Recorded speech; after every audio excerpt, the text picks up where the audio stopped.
We're almost there.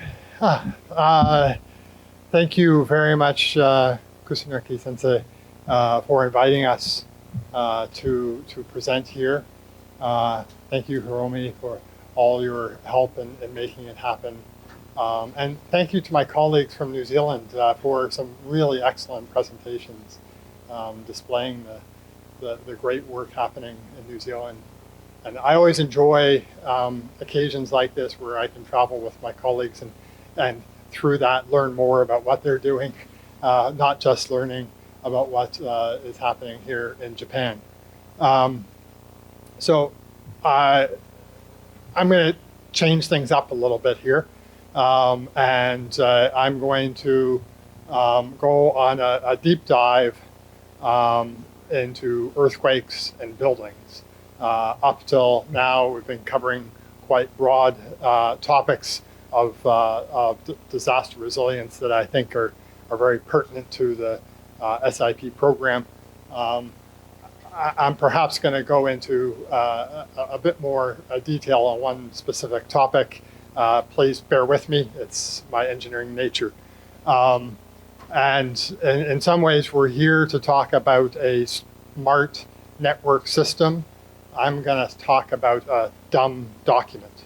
That dumb document being the building code. Because the building code really is there to stop engineers from doing dumb things. But it is really important to the resilience of our communities, as it is the base document by which all buildings are designed. I'll come to talk about the National Seismic Hazard Model and how that plays into this in a moment. But thank goodness Sarah Jane already told you about the Christchurch earthquake and its impacts. But there's no single event that has impacted New Zealand as a whole, really, but in particular, the design of buildings and infrastructure in New Zealand than the Christchurch earthquake. I happen to be just about here on February 22nd, 2011. Not an experience you easily forget. But I want to talk about sort of the broader impacts of this earthquake and how that ties back to how we design buildings. You could categorize the impacts from the earthquakes into sort of three categories of economic, environmental, and social. I won't go through all of these, but I think I'll just highlight a few that are specific to the performance of buildings. A lot of that relates to the outcomes that we took on buildings after the earthquake. And it might be surprising to you in Japan that after this earthquake, we demolished over 60% of the bigger buildings in the Christchurch area. This is a study of the concrete buildings over 2 stories in Christchurch. But what's even more surprising, perhaps, is that many of these buildings that were demolished actually had relatively low damage. This is just showing the damage level, and all the orange bars are demolished buildings. And you see, even at these very low damage levels, the buildings were demolished. This is a big impact, of course, on the city, but it's wider than that. That's if you replace those buildings, because those buildings were all being used for something, you replace all those buildings, that's a carbon equivalent of about, 500,000 flights between New York and Los Angeles. It's a whole lot of carbon expended in that process. Why were these buildings demolished? Well, that's a very complicated story and the subject of another hour lecture. But essentially, this was a flow diagram that a student of mine put together, where he said, you have the prior conditions, you have the earthquake, You have the conditions immediately after the earthquake, and then you go into this, what he called the vortex of complexity. And a big part of the complexity for New Zealand is in this one here, insurance. And as Sarah Jane was showing, New Zealand has a high penetration of insurance that heavily influence these outcomes, and unfortunately did contribute to the large number of demolitions that we saw. But I also want to highlight that some 10 years after the earthquake, there were still a large number of buildings unresolved. And these were generally buildings that were sitting empty. In fact, there was an article in the local paper calling these the dirty 30. I think the estimate of 30 was at about 5 years after, even 10 years after. There's still a large number of those, and we're now coming up on 15. I'm happy to say that this building here has now been repaired and has received an award for its repair. But still, several of these buildings are still left empty almost 15 years after the earthquake.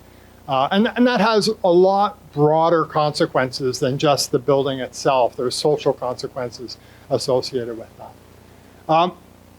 So we come back to this sort of table, the contributing factors that lead to, say, GDP losses or waste and carbon impacts and well-being impacts are numerous. But building damage plays a part in all of that. And so at this point, I sort of want to step back and think about, well, what can I do as an engineer who designs buildings to try to mitigate some of those impacts? Playing a small part, considering all of these other contributing factors. But first, it's worth reflecting on lessons from Japan. In fact, the Kumamoto earthquake is a really good sort of juxtaposition for us in this case, because the intensity of that earthquake was actually quite similar, or in fact more intense than that of the Christchurch earthquake. But the building damage was considerably less. You see here in Kumamoto, almost all of the modern concrete buildings had almost no damage. Whereas in Christchurch, the majority of buildings at least had some degree of damage, and we even had a few going out to severe and beyond. And to me, the distinguishing difference in the approach to design in New Zealand and Japan is in New Zealand, we have long focused on ductility, the deformability of the building, whereas in Japan has long focused on strength and stiffness of the building. And we can see that immediately after the event, and in fact, years after the event. There's a picture taken out of my hotel room window in Kumamoto, just to say the city was operating as normal. Here's a picture looking down on Christchurch Central Business District, and you can see all of the empty lots where there used to be buildings, all of the demolition that has occurred. A very stark contrast between these two cities that really experienced a similar type of event. So maybe there's something in the approach to the design of buildings in Japan that we can learn from that can help us with our resilience. The next piece, before I get into how we might modify the building code, comes from the National Seismic Hazard Model. A significant revision to the National Seismic Hazard Model was well overdue. The last major, science revision to the model was back in 1998. And despite some other models coming out since then, those were basically just the addition of data. And our current seismic design code is based here on the 2002 National Seismic Hazard Model, and it hasn't been that design code hasn't been updated since. We are about to release a new seismic standard, but it will not be cited. That means that engineers do not require to use that design standard at this time. But it was well known before this seismic hazard model effort started that because it was well out of date and because of the changes and the understanding of faults around New Zealand had grown tremendously, we expected that the hazard was going to increase from our previous understanding. And indeed, this is the 2010 National Seismic Hazard Model. This is the 2022 National Seismic Hazard Model. And you can just tell by the color the increase from one to the other. On average, across the different parameters that we might consider for design, across different locations in the country, it's a factor of 2 difference from the old model to the new model. That's a huge impact. So we needed to think really carefully about how we dealt with that in bringing it into the design of buildings. In fact, and I'll show a few graphs like this, what we call a hazard curve that represents the annual probability of exceeding some level of shaking. And so this is the old National Seismic Hazard Model. And we essentially design buildings currently today for an intensity where that red star is.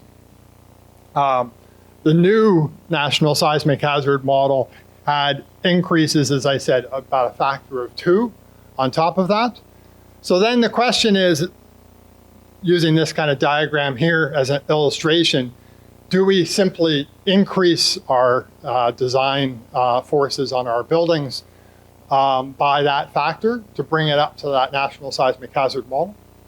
Or there might be some who argue that our modern buildings generally performed okay from a life safety perspective. Maybe we could just keep those the same. But that would mean that we're really designing for something like a 1 in 100 earthquake rather than a 1 in 500 earthquake. That's a significant drop. And so we needed to think through which path we wanted to follow. And we wanted to use risk to try to help us make that decision. But before I get into that detail, again, I want to reflect on differences with Japan. This, I understand, is the map of the seismic zones used for the design of buildings in Japan. 3 zones and then Okinawa. And this has been the same since 1981.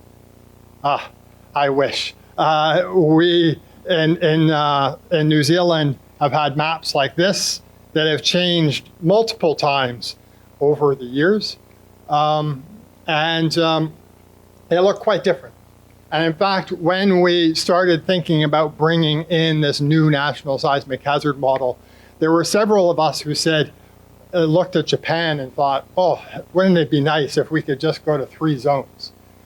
But when you're talking about a factor of 2 increase in your seismic forces, you needed to then choose places that would go even further up than that, and other places that would go down, and in order to have these large zones.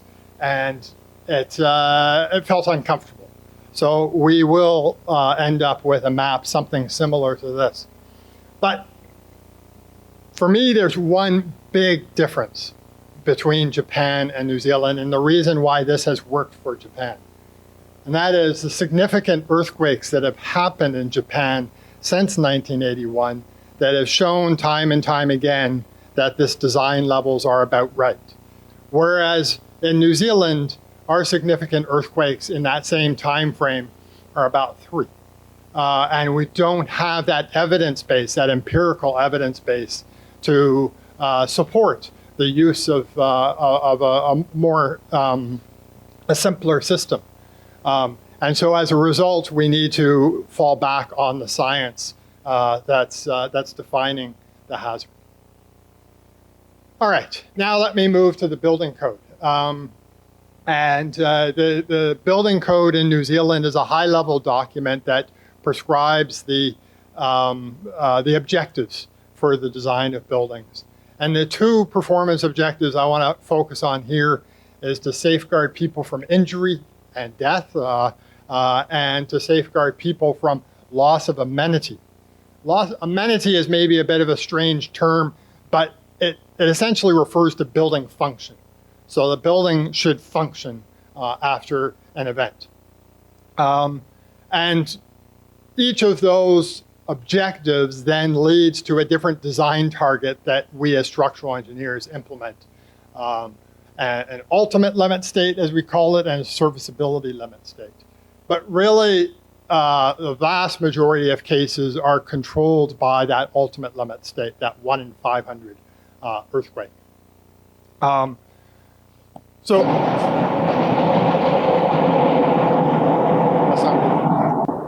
okay.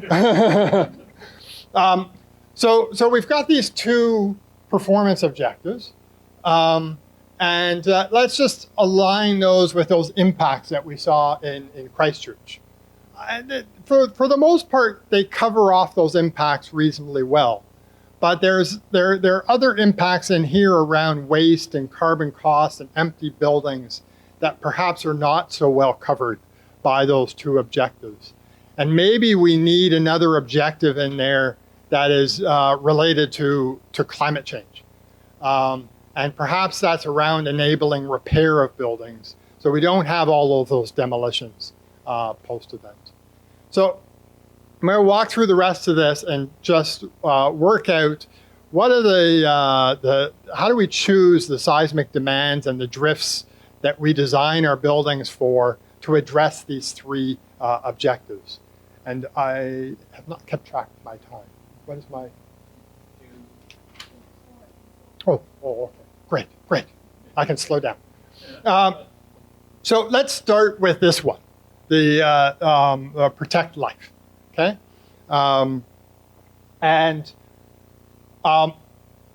Here again, as I said, we wanted to use risk as a way to evaluate what level we needed to design our buildings for. And because this was protecting life or life safety objective, our risk metric that we chose was an annual individual fatality risk, or AIFR. Okay? And this is just a diagram of that that process. We pick a particular design level, and then we go through a risk assessment taking into account all of these factors. We come out with a distribution of fatality risk, and we ask ourselves, is that tolerable? So I'm going to start with that tolerable question first, which has come up a few times in the New Zealand presentations. And here I'm going to just simply point to international standards that actually have an AIFR target. And we see a consistency between across many of these standards that that tolerable range tends to fall between 10 to the minus 5 and 10 to the minus 6. And so I'm not going to think about it any further than that. And I'm just going to take that range and see how my assessment does relative to that range. So how do I assess that risk? Well, here we take the hazard curve that comes from the National Seismic Hazard Model.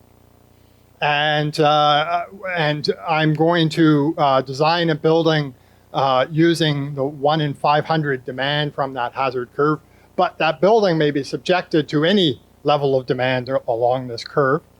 So now I need to represent the performance of the building. And the performance of the building can be related with fragility, right? The performance, the probability, it's this axis here, the probability that the building will reach a limit state given that level of shaking. And then we can do a bunch of math, and I don't have any equations in my presentation because I don't like that, but I have graphs that essentially are equations.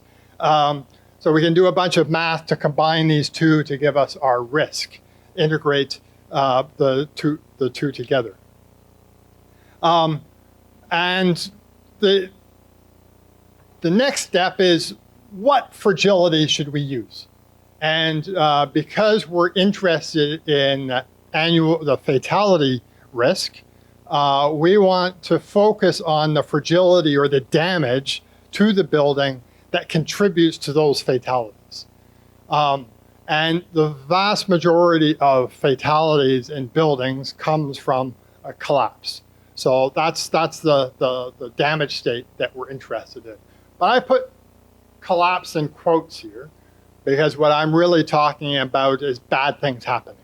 Our ability to truly predict collapse is dubious. But it is definitely when bad things start happening in our buildings. Now, if that bad thing starts happening in our buildings, what proportion of the people in that building will actually die is quite variable. Of course, depending on the nature of how the building collapses, the type of building, many different things. But an average value that has been seen through statistics around the world is somewhere on the order of 10% for a relatively modern type building. So that's what I'll use, just 10%. So the probability that you'll have a fatality in that building given collapse is 10%. So then we can take that hazard curve and we can integrate it with fragility. But not every building is the same. Even a whole range of buildings that have all been designed to the same building standard are going to be different in their performance. And so that means they give us a range of different fragilities, okay? In some places, the performance, the design of the building will be entirely controlled by seismic. In other places, it will be controlled by wind. That leads to a very, very different fragility. So to actually understand our distribution of risk, we need to account for the different types of buildings and their behavior. And that's done through these different fragilities. So again, we can integrate the fragility, all of these fragilities and the hazard together, and that gives us a distribution of risk. And when we look at that, look, most of our risk falls between that 10 to the minus 6 to the 10 to the minus 5 range. And so that starts to give me comfort that designing at that 1 in 500 is about right. That's for Wellington, but we can repeat that same thing for several other centers and even several other types of buildings and different types of soil sites. We get the same thing over again. And so this gives us comfort that designing for that 1 in 500 level is about right. So that means in that hazard curve that I showed earlier, it is best to stick with that 1 in 500 and not to drop that down to a much lower value. Okay, so that's our protect life in the bottom right corner there. Let's talk about continued function. And I'm going to keep this quite brief in the interest of time. But continued function is a complex phenomenon, as Charlotte was talking about. And the functionality of a building is influenced by many aspects feeding into the building, externalities to the building. But us as engineers, as designers, we don't have much control over that. So what we do have control over is controlling damage to the building itself. And so that's what we're going to focus on. We're going to focus on trying to control the damage to the structure and the non-structural components. And again, we're going to use risk to try to see whether we've pitched this about right. And so in this case, we're looking at the risk of structural damage, and we're going to check that at a 1 in 100 event. And again, we integrate that with a fragility curve, just as before. But now this fragility curve is to represent when you start to get some damage in the building structure, but not so much that you actually need to do much repair to it. So we've just chosen a ductility of 2. And we can integrate those together, again, to get that risk, and this gives us the risk of exceeding that ductility of 2. And it turns out to be about 30%. If we repeat that for 12 different centers in New Zealand, all different heights of buildings, all different site classes, we see that we actually get this 30% consistently across the country. So, but we don't have any magic number like we do with the fatality risk. Fatality risk, we can point back to something and say 10 to the minus 5, 10 to the minus 6. Who knows where those numbers came from, but they're being consistently used around the world. So that feels like a good benchmark. Here we don't have that. But at least we can see consistency. That's good. The other thing we can do is say, instead of designing for 1 in 100, what if we design for 1 in 25 or 1 in 50 or 1 in 250 or 1 in 500? What sort of risk, what sort of probability of damage do we get in those cases? And if we look at the shorter return periods, we start to see actually that probability starts to creep up there. And that starts to feel a bit uncomfortable. That doesn't mean that 30% here is the right number, but it feels more comfortable than an 80% probability of damage in 50 years. So that was the structural damage. How about the non-structural damage? Again, I'm going to do the same kind of thing, except this time my fragility is for the damage to partitions. And I'm going to look at what drift level, what drift, how much movement in the building should I allow the building to have in the design at that 1 in 100 level event. And again, if you just focus on the dark colored dots, we tend to see that ends up being around that 30% probability in 50 years. So again, it's not a magic number, but we're seeing it consistently. It gives us some consistency across both the non-structural behavior and the structural behavior. Okay, so that gives us the continued function. How about this enable repair? And here, I need to give you a definition. What do I mean by repair, and specifically, I'll refer to a repairable structure. Well, I'm going to define that as a building that doesn't require what I call safety critical repairs to occupy. That's a bad move. I have to define another term in order for that to make any sense. What does safety critical mean? That if safety critical repair is repair that's needed to either restore strength or deformation capacity of my structure. Okay? So that's what I'm using as repairable. And I'm looking for repairs that are relatively simple and fast to implement. So something like this not something like this, where they're essentially restoring the whole shear wall of the building. And this level of damage here is certainly not going to lead to a building that is fully functional. That's not the point. But it would be safe enough to shelter in place. You would be able to use this building after an event at this level of damage. And I'm going to opt out of the really difficult stuff and only focus on the structural system.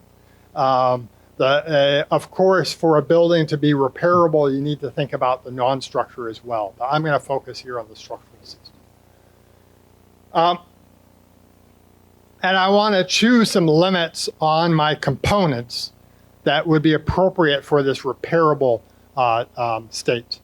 And so I need to ask myself, at what deformation demand will a component, and when I say a component here, I'm talking about a beam or a column or a wall, require safety critical repairs? Or, put another way, considering the definition of safety critical repairs, when do the prior cycles of the earthquake influence the strength and deformation capacity of that component? Okay, so let's use that as our framing question. And here again, I'm going to draw on experience from Japan. This is a wonderful set of tests from back in 1988 of some bridge columns, where the exact same bridge column was tested several times, once with lots and lots of cycles at each level of demand, and once with just a few cycles at each level of demand. And what you see when you look at it is up to about 3 times the yield, the ductility of 3. Both of these columns, even with that very different input, behaved almost the same. The damage is almost the same. The behavior is almost the same. It's when you go past that point that you get the different behavior. You start to see the column with a lot more cycles starting to fall apart sooner. You start to see the column with a lot more cycles decaying faster. And it suggests that the number of prior cycles did not matter until you hit the peak in this force deformation relationship. Until we hit here, it didn't really matter what kind of earthquake the columns experienced. And so this kind of suggests that that point, that peak in the force deformation relationship of the column really matters. So just diagrammatically, if you had an earthquake that caused a bit of damage, but didn't take it past the peak, and then you had another event,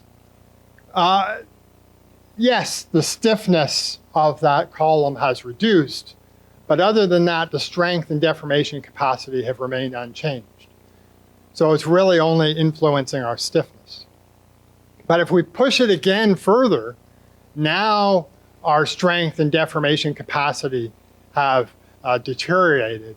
So those prior cycles influence strength and deformation capacity.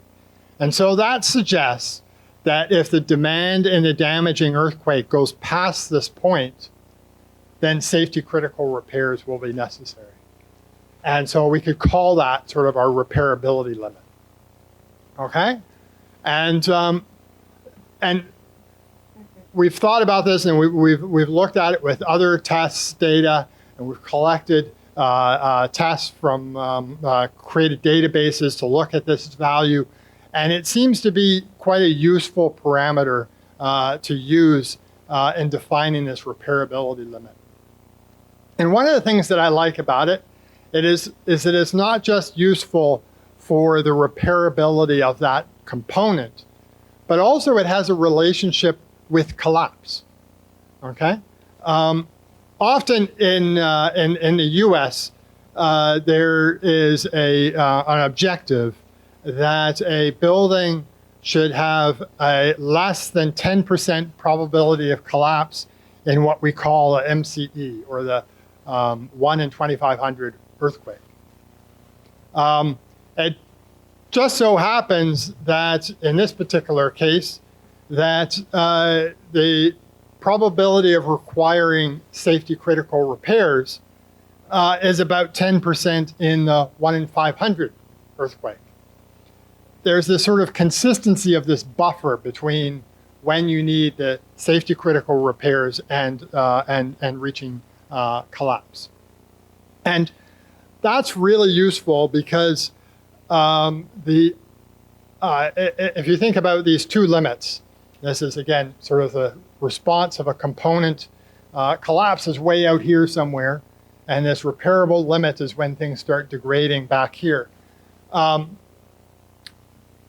If we think about the uncertainty in our models and sort of plot that on top here, the uncertainty takes off once we go past the point of deterioration in our components. And so the uncertainty in our models of predicting and using collapse as a useful parameter for design really makes it difficult to use. But this repairable damage or no degradation in our components is a far more useful parameter because there's less uncertainty in the outcomes. The other really useful thing is that by enabling repair, we can maybe have benefits in terms of climate change and environmental impacts.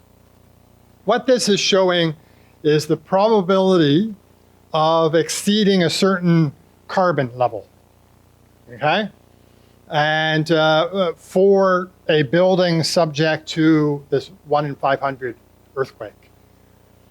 And if I just sort of break it down, the biggest piece by far, because this stretches way out here to 2 million, is that due to the possibility of requiring demolition post-event. So if we can control that carbon due to demolition post-event, we have done the greatest service in terms of reducing the carbon for the building. The next most important is damage to non-structural components, and the damage to structural, as long as you have avoided demolition, is actually very, very small. So it's really about doing everything we can to try to avoid that outcome of demolition post-event. So that's all I have for you. We've sort of taken the Christchurch earthquake experience and the National Seismic Hazard Model to sort of motivate some changes to the way we approach the design of buildings in New Zealand. And we've considered that in terms of these three objectives. We've tried to use risk as a way to select those limits. I just want to thank you again very much for the invitation to come, and I'll leave it off there. Thank you.